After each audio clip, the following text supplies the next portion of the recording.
My name is Nora, Sveaass, and I will introduce myself in a moment. But first, I want to express how happy we are to be able to enter into contact with you, and we're looking very much forward to having this time together both today and the subsequent weeks.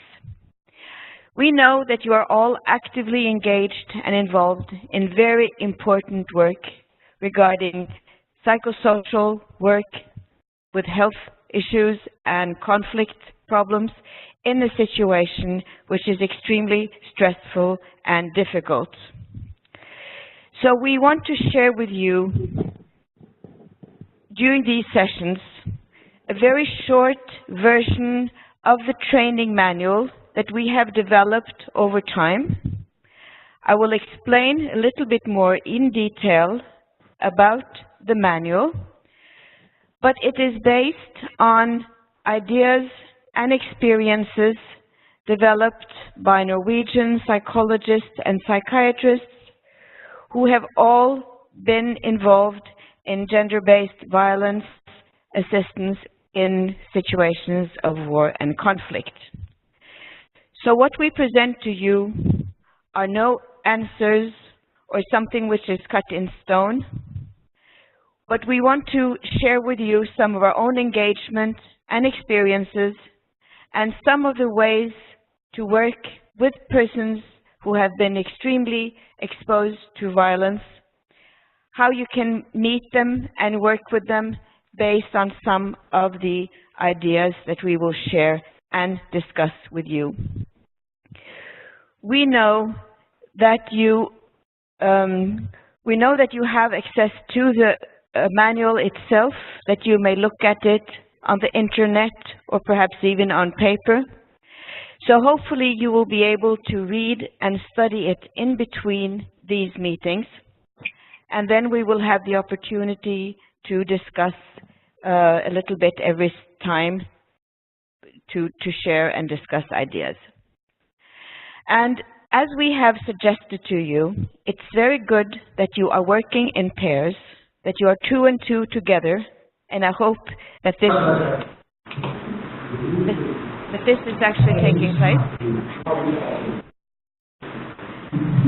Because many of the issues that we will raise are interesting and important to discuss and talk about with your colleagues sitting together with you.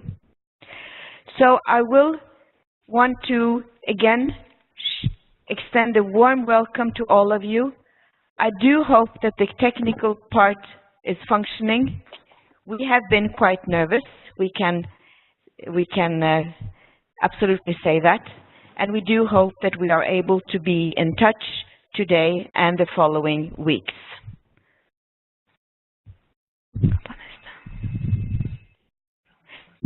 The next slide, please. Thank you. Yeah, the next slide. So we want to say some words about the organization that we are, Health and Human Rights Info, that's behind the development of the manual. We have wanted, by doing this, to make information about mental health more accessible to personnel working with people exposed to human rights violations. This is the web page that you also have access to, where you can find different kinds of material that we hope can also be of inspiration and use for you in your daily work. Through our web page, we hope to provide with relevant and comprehensive information of practical use, and that you can find support in situations where more specialized services within mental health care are not available, and the need to provide care is of essence. So we also saw the need in our work to develop something more specific with regard to mental health of survivors of trauma, especially trauma associated with gender-based violence. So again, this is, on this background, we developed the manual, of which we shall give you a very brief insight. Thank you. The next. We have been putting together some information as preparation for this first session that we're having today. As you see, these are links and information that you can look at afterwards, because you all have access also to these, and look into literature that may be of importance and interest to you. The next. We want to start this course by showing you a brief film called Mama Congo, which describes the situation for women in Congo and also some of the resilience and survivability that they show through this film. And again, this will be a technical challenge, and we hope for the best. So you can open the film, please.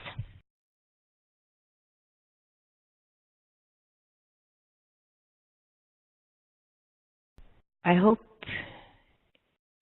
you had a chance to see this video, and we have chosen to show it to you because it shows resilience and strength even in situations of despair and very problematic situations. We have shown this little video because we think that it conveys both resilience and strength even in situations of difficulties and despair. And despite the fact that the situation is probably quite different from the one that you're working with, it's something to see how survival can take place even in serious conflict. We will now move to the next slide, and I will give you a very brief introduction about this course. We do hope, of course, that we will be able to solve all the technical challenges every time that we will meet, and we are basing ourselves on these modern equipment and hope that they are on our side. The course structure that we have developed in collaboration with Hamza, and we're very grateful of his enormous initiative. And again, we will present ourselves in a moment.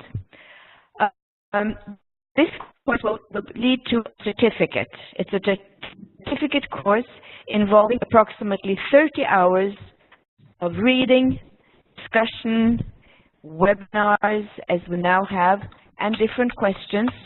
And we will be working together over a 7-week period.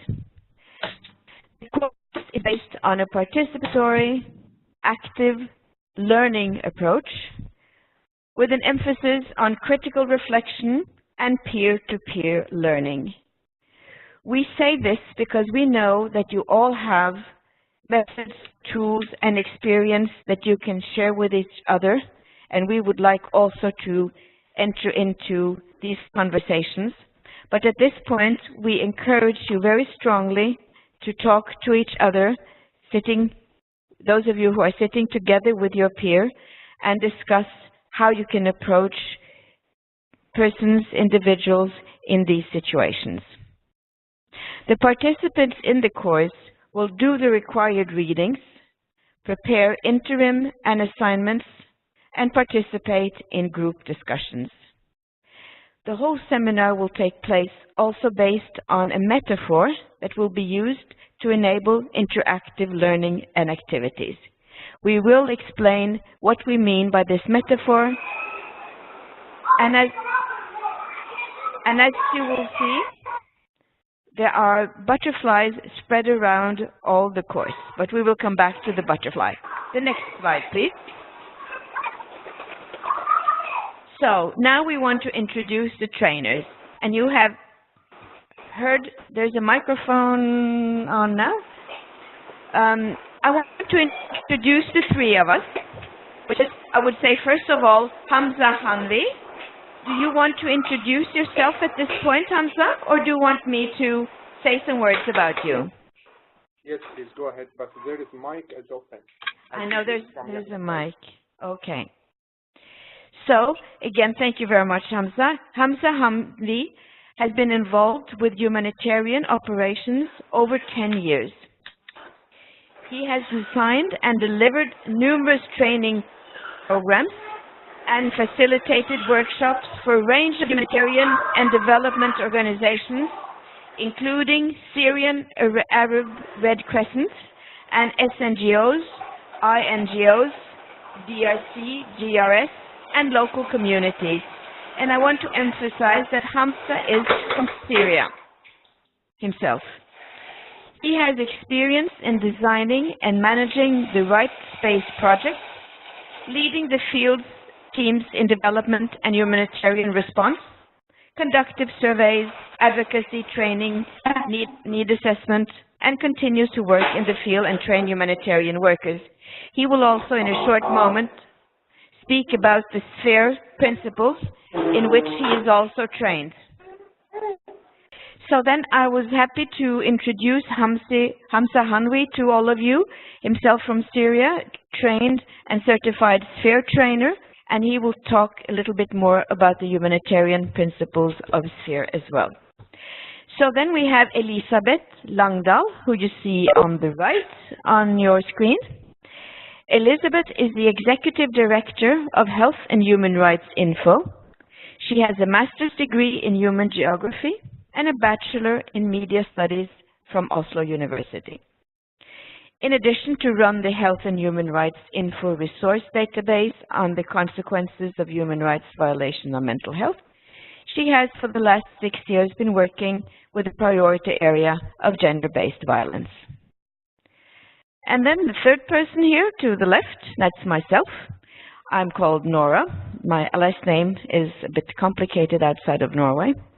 I myself am a clinical psychologist, and I work at the University of Oslo, Department of Psychology, as associate professor. I've been working with refugees to Norway for 40 years as a psychologist. I've been particularly working and concentrating on individuals and families exposed to torture, and I've also worked strongly with women who have been exposed to sexual violence and conflict. I am the chair of the Health and Human Rights Info, and I used to be, for 8 years, a member of the UN Committee Against Torture, and I'm presently member of the UN Subcommittee for the Prevention of Torture. I have worked for many years, as I mentioned, with the refugees coming to Norway, but also had the chance to collaborate with colleagues in different parts of the world.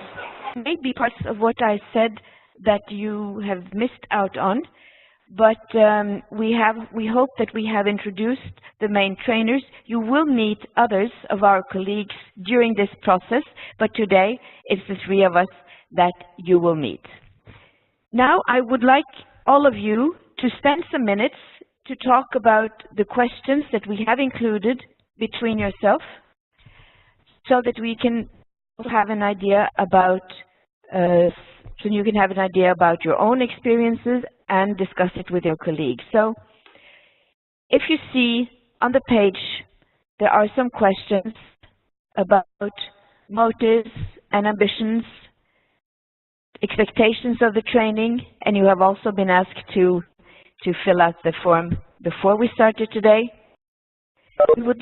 Some challenges and problems existing in your community that you especially want to focus on, and also about human rights violations and how that has affected people you're working with.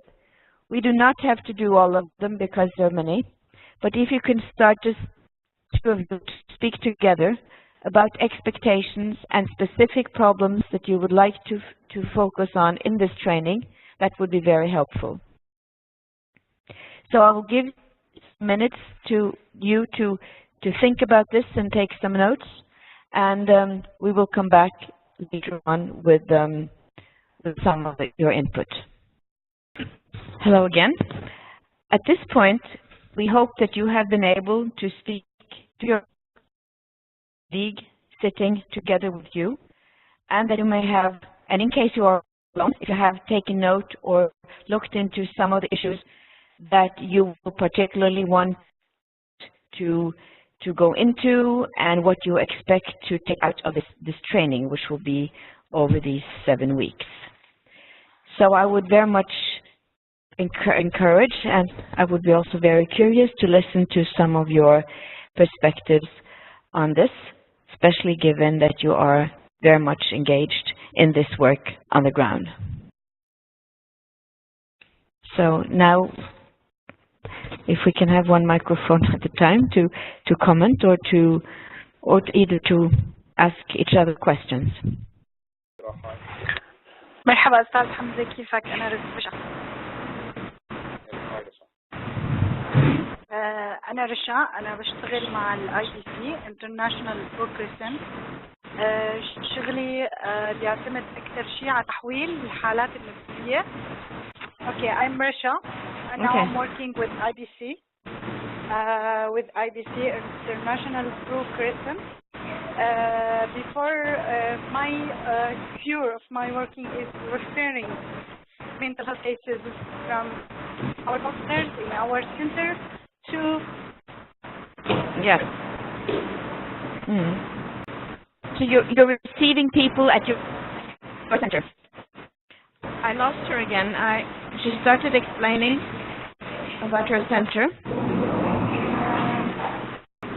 If people want to raise questions or make comments in the chat box, they may of course be fully encouraged to do that. So, as I said in my words of introduction, as we see it, we try to convey ideas and practices and some methods that could be of use in your work and probably fit into what we're already doing.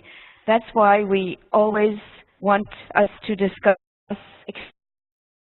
expectations and practices, but we know that this was a bit difficult at this point, so I may want just to go on, but that we have in mind the possibility of speaking more when we have the technical part on our side. So the next slide, please. We want to just to introduce a little bit more about the manual, and we raise the question, why this manual? The reason, first of all, is that we know that there is a severe and a high number of human rights violations throughout the world, specifically with regard to gender-based violence, both against women and against men.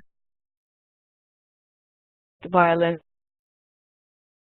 happens a lot, unfortunately, and there are also strong international efforts to combat gender-based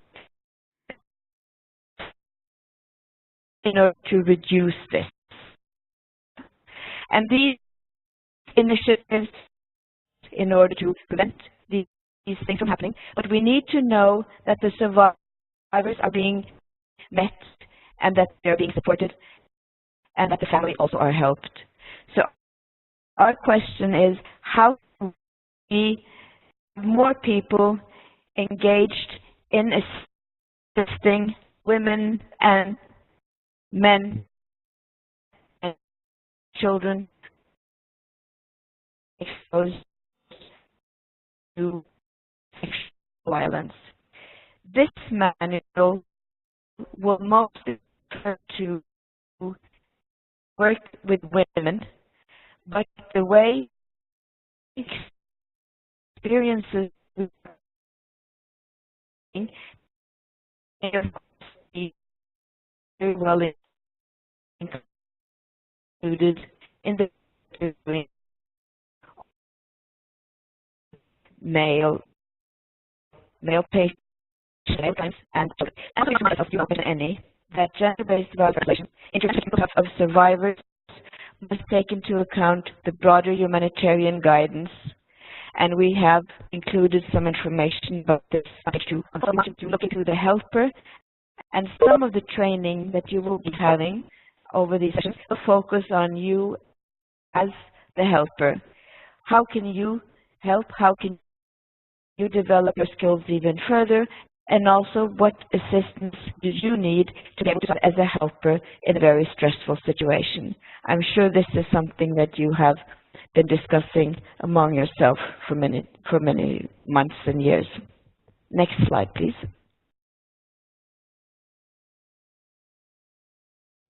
The next slide, please. Thank you. We often talk about added value. How can the manual become an added value for the trainer? We hope that new skills for helping the survivors can be communicated. We lay very much focus on empowerment by knowing and understanding and finding ways to deal with traumatic memory when they appear. We know that trauma has a very strong effect on the mind of everyone who is affected, and one of the consequences is that the trauma is impossible to get out of your body, out of your mind. We know that when thinking and talking about these events, it's important to find ways of helping the survivor to be as calm and present as possible. And we call these exercises grounding exercises. We will, of course, explain these in detail.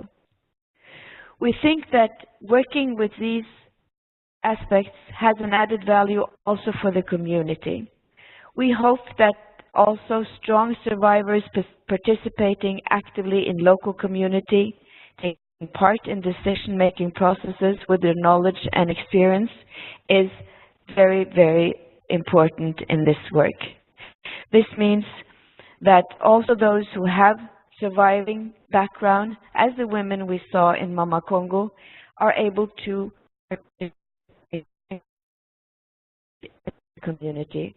I'm sure that many of them have worked with survivors who themselves are providing assistance to others. The basic value that we put to all this is the human rights perspective.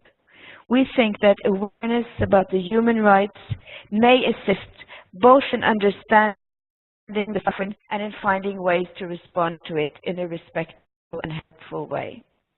I think human rights perspective is important for the helper, because the helper sees and knows that he or she is working to strengthen the human rights of the people that we're working with. This may give us some direction and some strength. But also communicating about human rights to those who are affected may also have a valuable side. To understand what trauma not only as something that has happened to me or to my family, but it is actually forbidden acts. It is acts that are worked against internationally as part of the international human rights work. And as I sometimes say to my clients who have been exposed to very serious abuse of different kind, that these events are also seen as war crimes, and there is accountability, or there should be accountability for such crimes.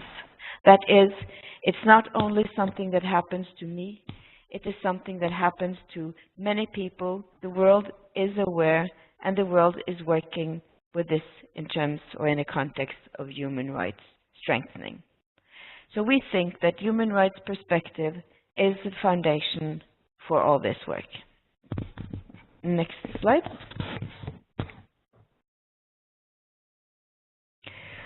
What characterizes this manual? I think first of all, we call it low intensity training. By this we mean this is not training for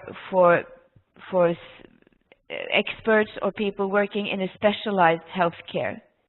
Even if you are an expert or a specialist yourself, you're working on the ground, you're working close to where things are happening, and it may be of importance to have low intensity intervention. That is not therapeutic intervention, but assistance, providing support and guidance to the person, including teaching him or her skills, survival skills, so to speak.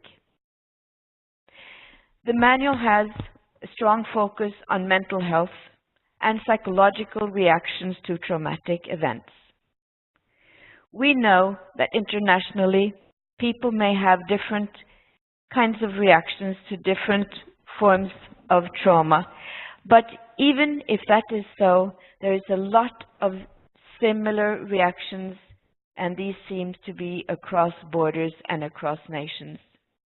And the group who have been developing these guidelines or this manual have themselves worked in different settings and have experienced that people after trauma may be affected in very much the same way. How the memory is affected, how the feelings are affected, how the ability to concentrate is affected, all these strong reactions that people may have following trauma. Then we hope that through this manual, you will find practical interventions, exercises, and skills training.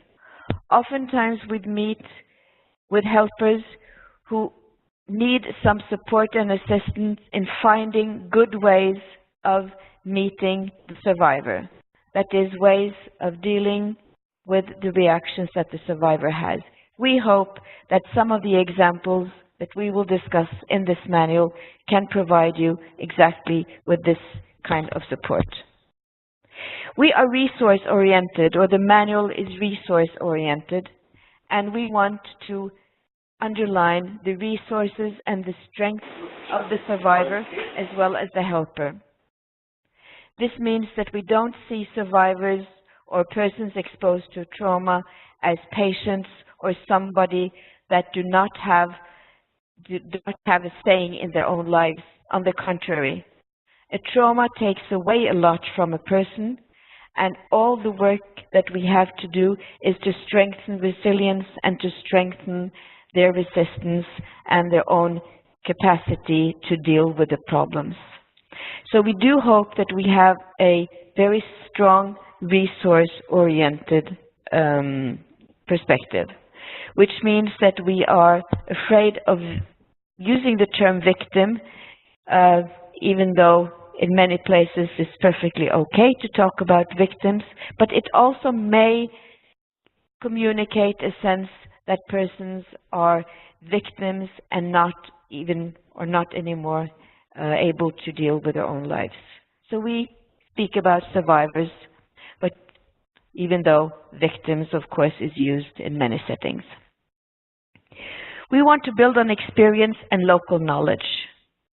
We want to take as a starting point your own experiences, your own strategies, and discuss how this can fit in with what we are communicating to you.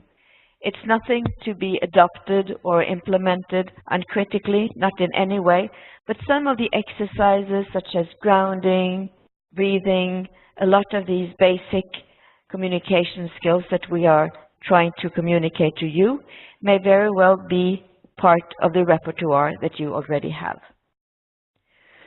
We think that this manual leaves a lot of room for adaptation and adjustment in each context. Of course, you know your context, you know what is possible, you know what is absolutely impossible, and that is the important part. See what can be used and what cannot be used, which is very much so for the metaphor, the butterfly metaphor that we will present to you later on. We know that in some situations, this is a metaphor that can easily be adopted and taken into the practice of helpers, whereas other places, not so easy. This is up to you to decide and think about. We hope that the manual can be trustworthy. We can say and we can reassure you that it has been developed by clinicians who have background for doing this, but we do hope that now when it's made, it can be used also by non-clinicians, that the training within the manual gives the tools to be able to perform some of these interventions, even without being trained clinician oneself.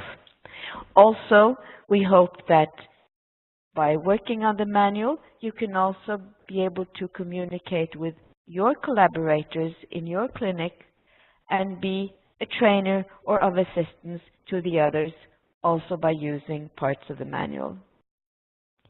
We hope it is being self-explanatory.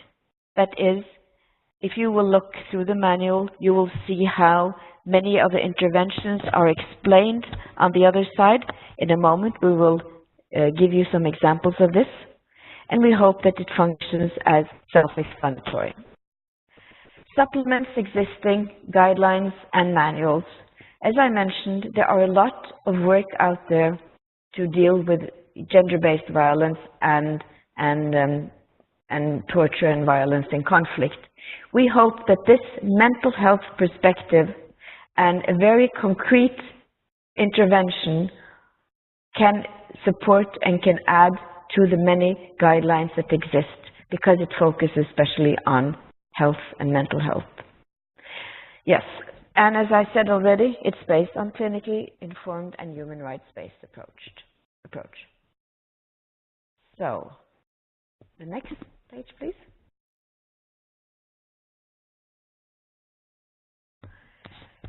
As I have already mentioned, and now we will talk a little bit more about the human rights perspective, and we will also talk about the FAIR principles, the humanitarian principles, and Hamza will share some of his knowledge about this with us as well. But we think that a human rights-based approach is empowering people to know and explain their rights and increase their ability to do so, and also increase the possibility of accountability of individuals and institutions that are responsible for human rights. So what we need to be aware of is the importance of human rights in this area, how we can understand the violations in a human rights perspective, and also teach people that they have rights. They are equal in dignity and in worth, and they have rights. This means giving people greater opportunities to participate in shaping decisions that impact on their human rights. It also means increasing the ability of those responsibility for fulfilling their rights to recognize and know how to respect these rights and make sure that they can be held to account do they fail to respect.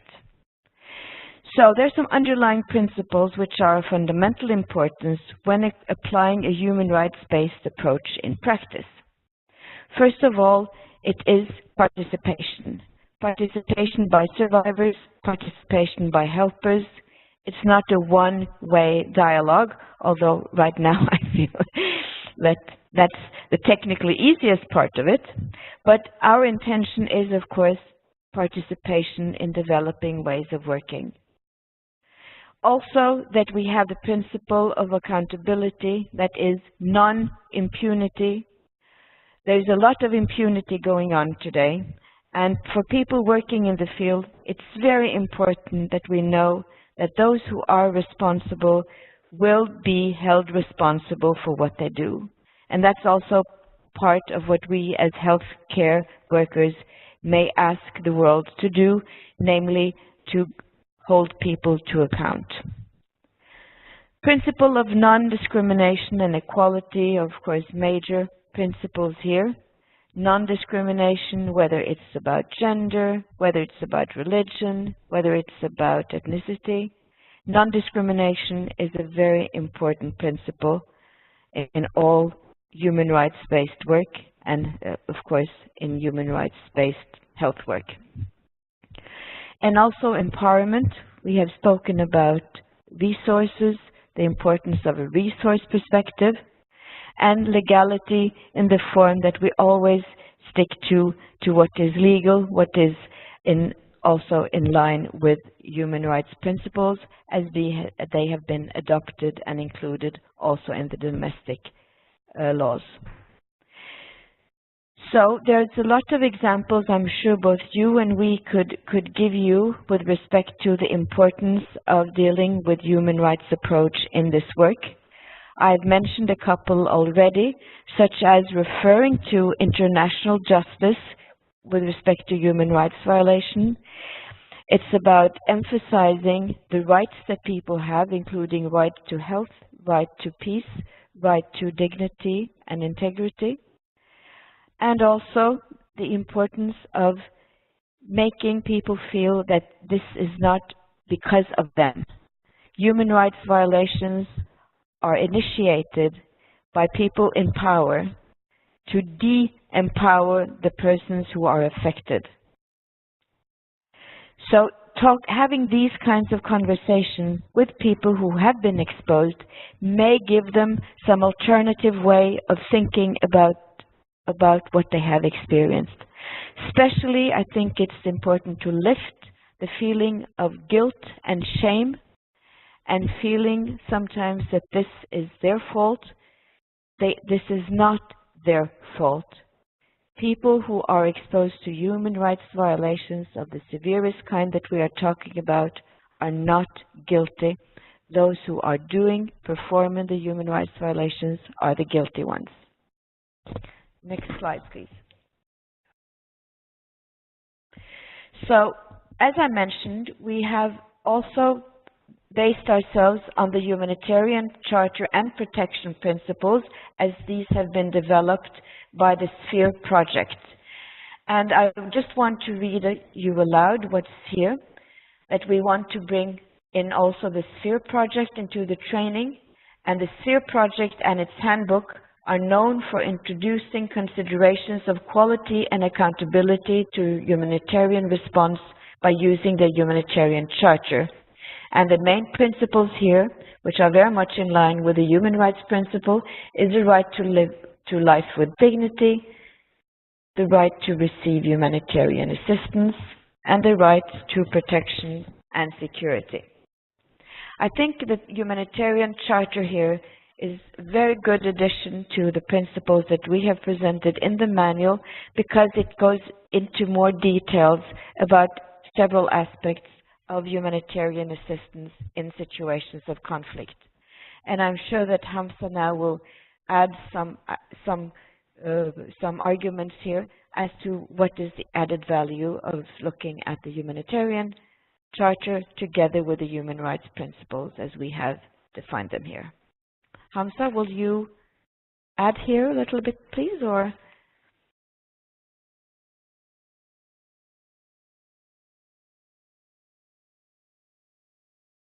Yes, thank you very much. Actually, I already very much. It is great that we are here today in this webinar. We have participants from over Syria, from Aleppo, Damascus, Homs, Idlib, and we have participants also from Turkey, Ankara, Arkelis, Mersin, Orfa, and Gaziantep, as well as we have participants from Egypt and Sudan. Actually, I will recommend it to have this course in academic way, and we are trying to facilitate the Sphere projects in Arabic if that's more easier to you. Are you ready? Yes. Yes, thank you. I will give you a quick introduction about Sphere, and we'll go through the protection principles. Fine. And you could, I've been reading all them today. We've been reading them, so if you want to take them directly in Arabic, that's fine. Wonderful.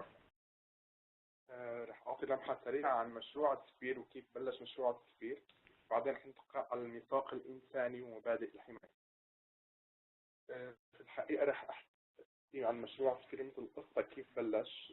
بشرت مجموعة من الوكالات الإنسانية بعد أزمة رواندا اللي مات فيها كثير من الناس، مو نتيجة مات سيئة، مع أنه كان في دعم مالي كبير ومنظمات موجودة على الأرض، بس هذا الشيء ما عفى من موت الناس، من استغلالهم بطريقة خاطئة أو نتيجة استجابة خاطئة كانت موجودة.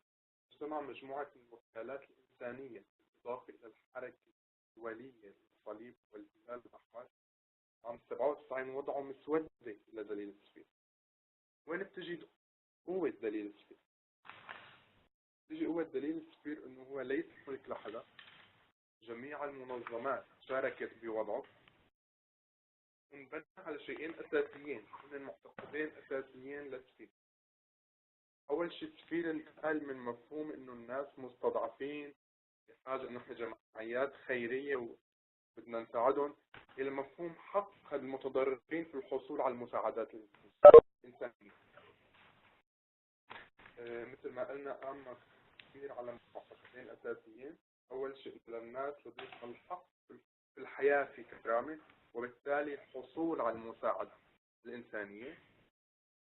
وثاني معتقد قام عليه يجب علينا كوكالات إنسانية أن نتخذ كافة الإجراءات الممكنة لتخفيف المعاناة الناتجة عن الكوارث أو النزاعات. Everyone, I think I'm a shaman headphone.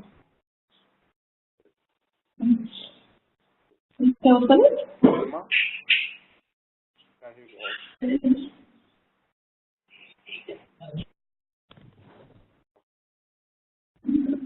وفي الحقيقة كان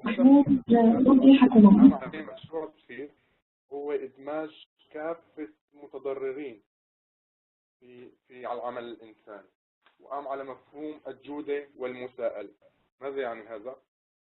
وأنا كوكالة إنسانية بحط معايير للخدمات اللي بقدمها، وأقول للناس لجميع الناس والمنظمات إنه أنا حطيت هذه المعايير ومستعد إنه أنسأل عن الخدمات التي قدمتها. فمشروع هو معايير عالمية. جميع الدونرز اتجهوا لأنه يطبقوا معايير السفير ضمن استجابتهم الإنسانية. والسفير دخل في 4 قطاعات رئيسية للاستجابة الإنسانية، منهم قطاع المياه والإصحاح والنهوض بالنظافة، المأوى والمستوطنات البشرية، الخدمات الصحية، والمعيار الرابع اللي هو الغذاء والتغذية. رح نحكي شوي عن مبادئ الحماية اللي حكى عنه السفير. أول شيء حط الميثاق الإنساني اللي هو إجا من 3 معايير أساسية: HHRI، قانون الدولي الإنساني، وقانون حقوق الإنسان، وقانون اللاجئين. الميثاق بسيط لجميع المعايير، وانطلقت من 3 مبادئ أساسية: الحق في الحياة بكرامة، الحق في الحصول على المساعدات الإنسانية، والحق في الحياة، الحماية والأمان. إذا جينا نترجم شو معنات الحق في الحياة بكرامة، إنه جميع الأشخاص المتضررين مو بس أنا إذا قدمت لهم مساعدات إنسانية هذا الشيء كافي لهم، لا، بس لازم يكون الحياة بكرامة، ولو كان ضمن الأزمة نتخذ كافة الخطوات لضمان هذا الحق. وبالتالي هذا الحق يولد مباشرة الحق في الحصول على المساعدات الإنسانية. المساعدات الإنسانية احنا ما بنقصد بس فيها المساعدات الصلة الغذائية، لا، بل هي أكبر من هيك. والحق في الحماية والأمان ممكن نتوسع بعدين بمحاضرة إضافية عن هذه الحقوق. هذا الشابتر الأول اللي حكى عنه السفير، ورح نتجه للميثاق الإنساني اللي تولد منه مبادئ الحماية. مبادئ الحماية كل شخص هون موجود يجب أن يستخدم هذه المبادئ في حسب مطرحه شو هو عم يشتغل. حط لنا السفير مبدئين للحماية. المبادئ العامة التي كل الأشخاص يدخلوا في هذه المبادئ يجب أن يضمنوا هذه المبادئ في عملهم. مبادئ خاصة مثل الحماية من العنف الجنسي، حماية الأطفال، حماية كبار السن، الحماية من الألغام، واللي الأشخاص خاصة يقدموا هذه الخدمة. كان 4 المبادئ الرئيسية بشكل رئيسي، ورح نعطي أمثلة عن كل مبدأ، وبدي أطلب منكم تساعدوني بالقسم الشاذ لإعطاء هذه الأمثلة. أول مبدأ حكى عنه أول من مبادئ الحماية: تجنب الأنشطة التي تسبب مزيدا من الضرر للناس. Avoid exposing people to more harm. طلبت منكم تعطوني مثال عن تجنب الأنشطة التي تسبب مزيدا من الضرر للناس. هذا ممكن يساعدنا من حساب الشات.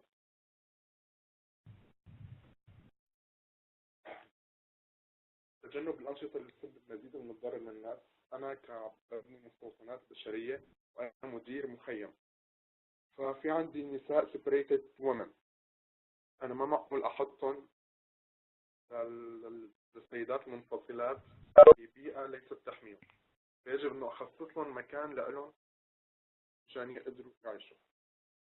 For another example, إذا بنينا الحمامات في منطقة بعيدة ونائية وغير مخدمة بالأضوية، فهذا الشيء ممكن يعرضهم أكثر للسكشوال فايولنس عن الجنسي. هذا أول مثال. إذا ننتقل على المبدأ الثاني من مبادئ الحماية، وضمان حصول الناس على المساعدات الإنسانية بدون تحيز.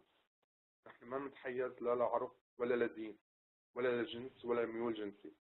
في بعض الحالات التي شاهدناها النساء المعنفات جنسيا انه ما عاد يتقدم لهم مساعدات انسانيه، صار ينظر لهم بشكل وصمي انه هن تعرضوا لاساءه، انه هن مخطئات. فيجب علينا ان نتدارك هذا وما نسير بهذا الشيء جدا. المبدا الثالث، حمايه الناس من الاذى النفسي والبدني الناتج عن العنف والإنكار. مثال عن ذلك انه اجبر الناس على عمل شيء على غير ارادتهم. كمثال عن ذلك في احد المنظمات السوريه كانت المساعدات الانسانيه تقدم مقابل الخدمات الجنسيه، وهذا امر نحن نرفضه تماما. هذا مثال على سبيل الذكر وليس الحصر، لكن هناك مجموعه من الامثله. مساعدة الناس على المطالبة بحقوقهم والتماس الحلول والتعافي من آثار الانتهاكات.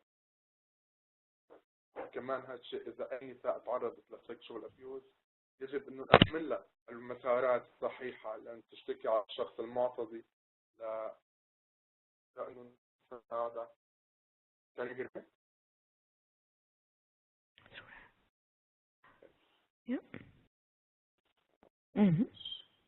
The last question.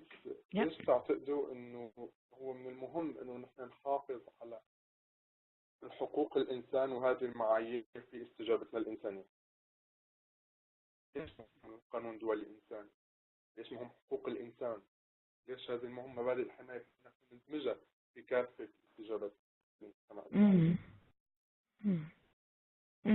Yes, provide protection. Yes. Know how to write. And you have been able to reply to some of the questions they have raised to you also? Yes. Oh, yes, fine. Good.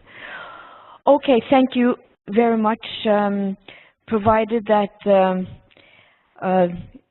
I mean, I'm sure that what you have been presenting now is these basic principles also of the protection and the Humanitarian Charter, and I think that these are extremely important.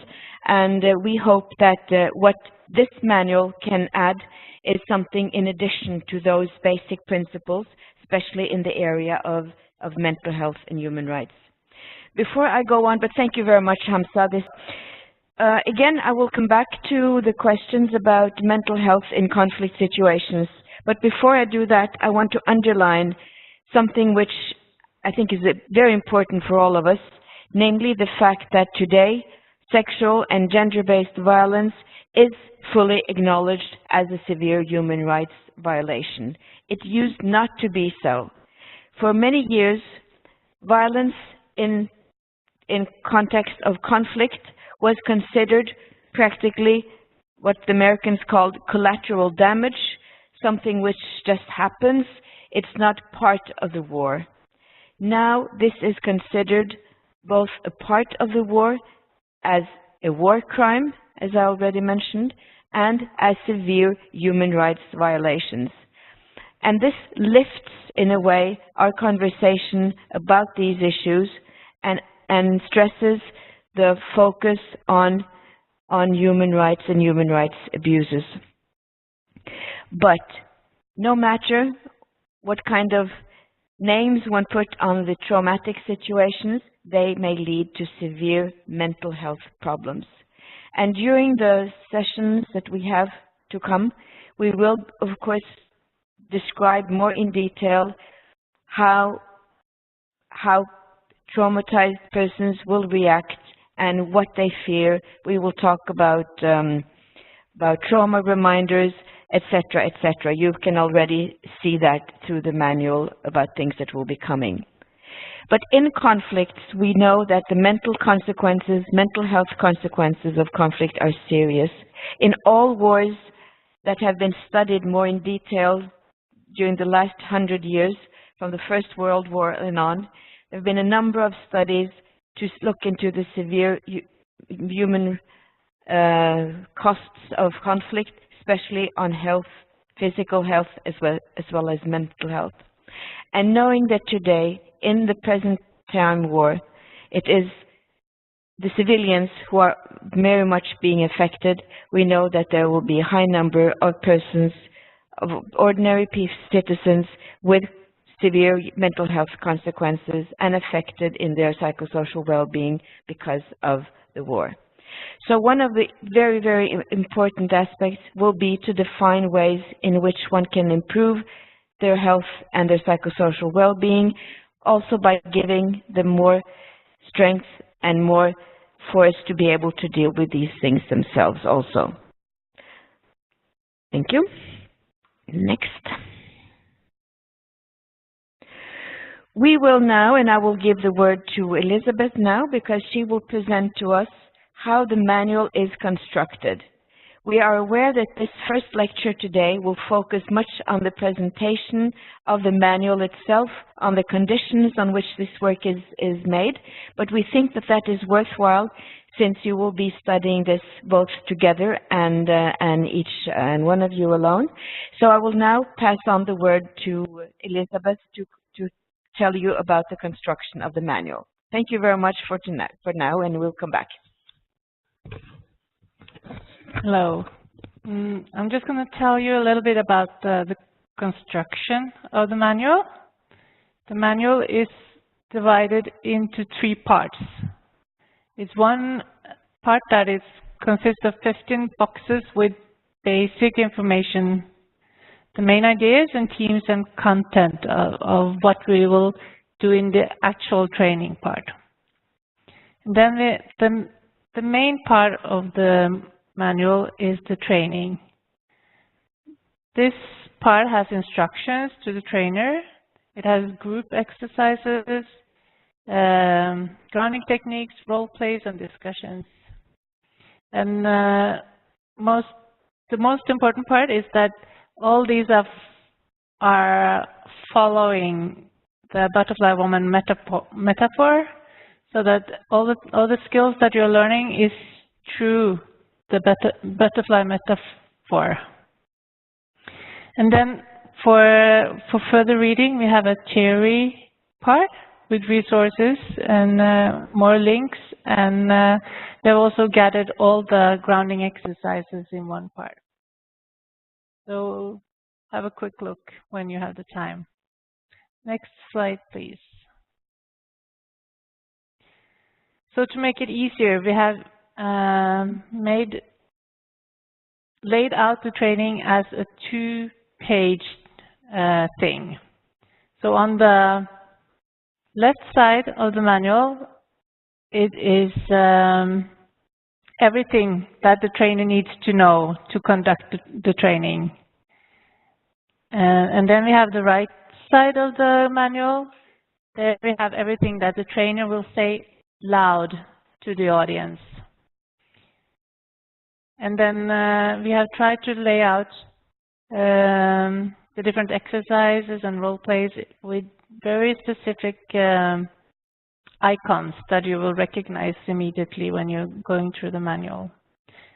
And the butterfly woman story is also very specific in the way it's laid out. Next slide, please. Thank you.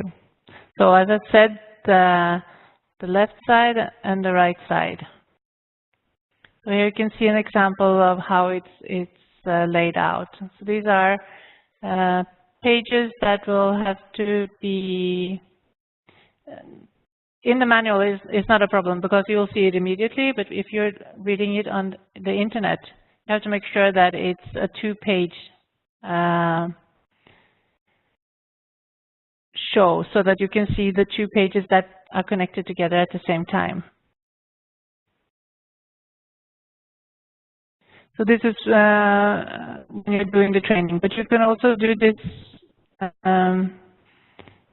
when you pick independent parts or separate parts. You can do different. You select whatever you need in the manual. Can we have the next slide, please? And for the training itself, it's very important to have an active participation, because we have different exercises and role plays and discussion and grounding exercises. And it's more learning if you do the exercises, if you can actually feel the differences. For example, in the role play, we are very often doing the role as a helper. That is our natural instinct for most of us that are doing this work. But being a survivor makes it very different experience. And trying out your role as a survivor, you can suddenly see where your role as a helper might trespass borderlines that you only can see when you are sitting on the other side of the table or in the other chair. So the role plays are really important ways of learning new skills, and empathy, of course. And also we have grounding exercises, and this is a very important part of the training. And these exercises may be difficult in the beginning, and it's very difficult to teach a survivor how to do grounding exercises if you haven't felt the exercises on your body, that you can actually feel that it makes a change. The difference before you start the grounding exercise and how it feels afterwards. And this is something that you cannot read, but you have to actually feel it on your body.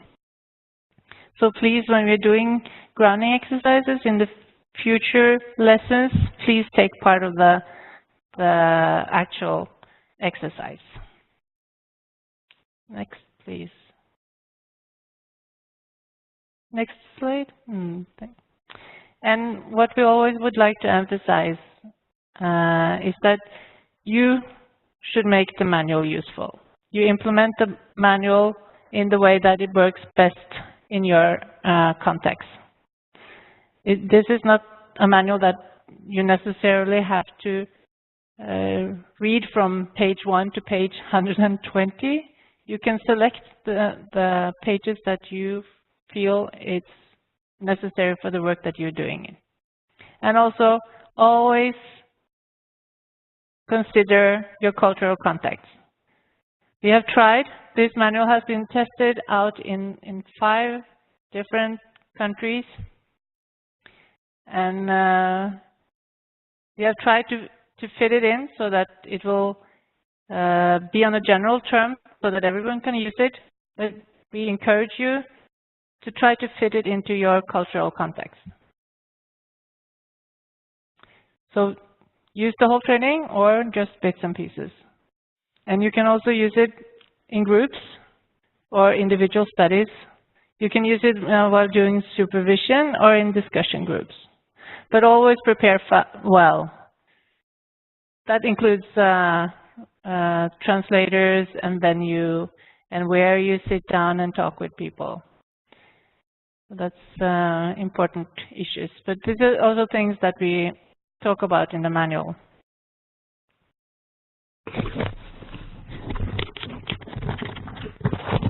Thank you, Elizabeth.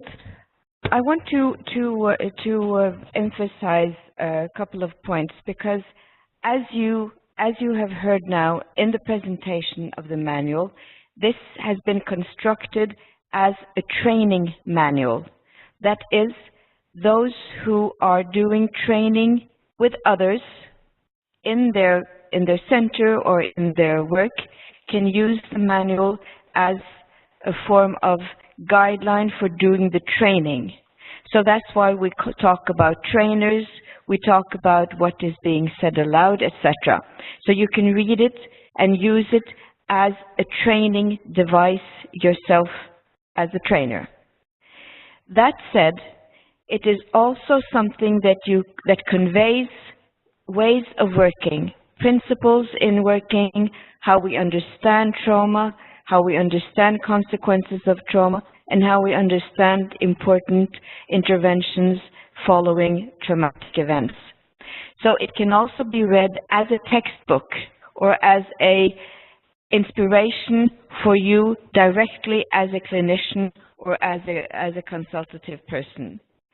So you will probably during this process find that we will shift the perspectives a little bit during the way, but basically we hope to convey a way of working that you may find useful yourself, but you can also find it useful to apply this to train others who may be less skilled and have less formal background than you yourself have. So we hope that this will be clearer during the way. I see that there can be some confusion, but hopefully this clarifies, this is more clarified during the whole process. And the manuscript, so to speak, the manual in itself will, as Elizabeth has said, include both some principles, the direct training that you may do, and some additional resources. So that brings us to the end of the session today. We will open up for some questions now to you as trainers, and listen if there are inputs directly, or whether we should, or whether we can, it's better to do it as a chat. Of course, a little bit depending on what language you will chat on. But as a part of the certificate training, there are some questions that we want you to discuss either between yourself or with colleagues also at a later point. And these are also in the PowerPoint that we have. These are some of the questions that you can discuss. But first of all, we can have some immediate feedback or questions or something that you would like us to clarify right away. So, Hamza, can we open up for that option? No, yes, of course. Actually, now you can ask any question you want during the chat or the microphone. تستطيعون الآن السؤال عن أي شيء تحبونه عن طريق المايك أو الشات. هل لديكم أي استفسار أو اقتراحات؟ رسيمة، سالي، شيرين، يحيى. إذا كان لديكم أي استفسار، you are most welcome. Hi, can you hear me? Hi, I can hear you very well. Yeah, okay, great. Yeah, I'm just wondering, before, I'm sorry because I couldn't read all the emails. No. So I don't know exactly when the time of all the lectures will be online, or it will be recorded, or how it will be. Yeah, both. Because since this is the first time we do this version with 7 times, we will be, or some of us will be in the room present when the lectures are taking place. But we are recording them also. So the idea is that next time around, or even for those who have participated this time, the lectures will be recorded and available to you in addition. So we have the timetable now will be every Wednesday. Today was Thursday, but from this next week on, it will be every Wednesday at the same time. For six consecutive Wednesdays. And then afterwards, this material will be available as recorded. Okay, thank you so much. Thank you very much.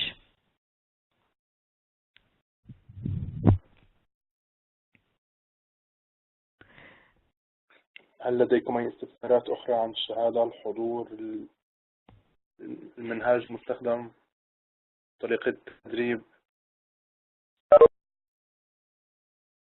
يمكنكم الكتابة دائما أو التحدث عبر المايك.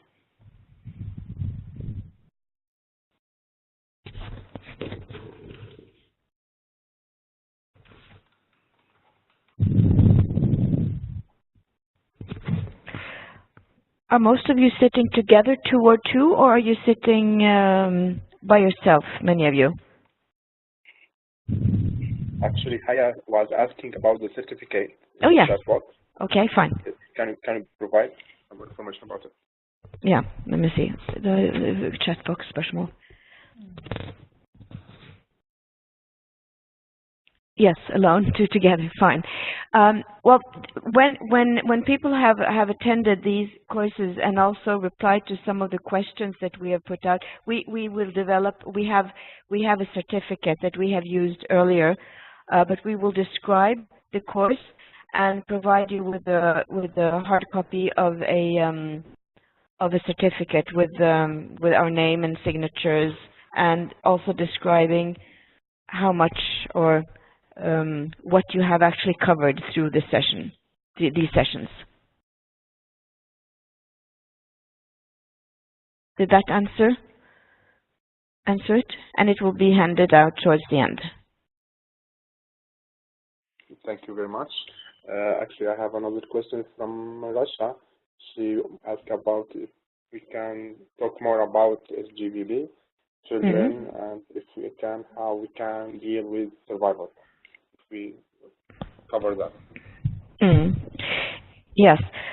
It will be it's the main topic all throughout the manual and all throughout the session. So we will, next time, we will focus on the helper. We will focus on who is the helper and what are the helper's skills. Here we want all of you, including ourselves, to look into what are we actually doing, what are our tools, and what are our strategies. And from there we will move to gender-based violence itself and the survivor. So it will be the main part of this will be understanding what gender-based violence does to a person, especially severe sexual violence, and also how to deal with it from a helper side. Definitely. So Rasha, we hope that we come back to this.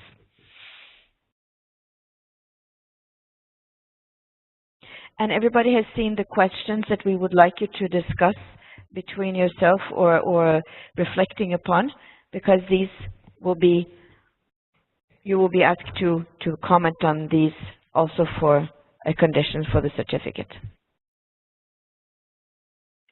And Hamza will explain more. Yes.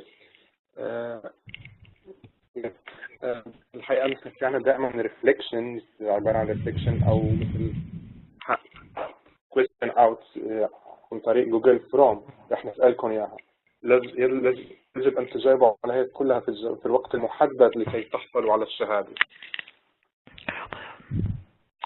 They ask about the certificate will be on paper or electronic certificate. We can have both. ممكن نحصل على الاثنين بكل تأكيد، بس يجب علينا أن نلتزم في المحاضرات، يجب علينا أن نقدم جميع الهومورك أو الأسسمنت بالوقت المحدد. دورتنا رح تكون كتير عملية، فيها كتير exercise، فيها كتير أمثلة، رح تكون we have to share our experience together. Yes. وقت ما بنقدر نطرح أمثلة أو صعوبات نحن عم نواجهها في عملنا ممكن نستفيد من الخبيرة نورا. Yeah. Yeah. Maybe let me see. Was there a question? I think that this will be clear during the way, but the certificate will of course cover the fact that people have been present, have attended in the discussions, which are not so technically easy. But for us, it will be important that we know that you have gone through some of the questions and discussions either with your colleagues or with yourself if you're by yourself. and we will provide you with the certificate in paper and electronically. And the conversation with the person, with the survivor of the gender-based violence, I think is one of the first conversations that we're going to have now in this session. I think, just to make it very, very brief, I think the main principle we should have when we start is that they are owners of their own story. They are not to be in any way pressured or feel that they are under pressure or coercion to talk. It's not you must talk. It's about that they have experienced things that they might want to share or they might not want to share. So the control is in their hands. And our method and approach is that one can talk indirectly about the person's experience through using the metaphor. After some time explaining what the metaphor, the butterfly woman, experienced, it's a way of saying that this is something that happens after violence. This is something that many people experience, and also that's a sign that you are not crazy, even if you have very strong dreams or very severe memories and returning strong feelings. So ways of talking about this is what we will be working on in the weeks to come. And as I said in the beginning, the importance is that she feels that she is being respected, not pushed. She has the control. She is the survivor, and you are the person who can invite for a conversation, not pushy, not by using power, but by allowing a space where she eventually may want to talk, or at least listen to your talking about the butterfly woman, or what is frequently reactions to severe trauma. And then the last part of that will be enabling her strategies to deal with them herself. And we find perhaps that being very important. And as Elizabeth said, these exercises will be part of your exercises, so that you feel it in your body, what effect some of those grounding, breathing exercises may mean for the person. أي حدا في عنده المزيد من الأسئلة ممكن نجاوب عليها؟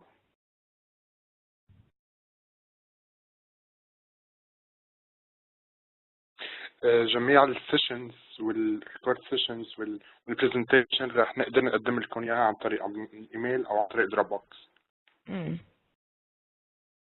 Any other questions or comments? Because we thought that now we have presented the background of the manual, the idea that the manual can be used as a training manual, but it can also be used as text to give inspiration and direction to your own work as a clinician or as a helper.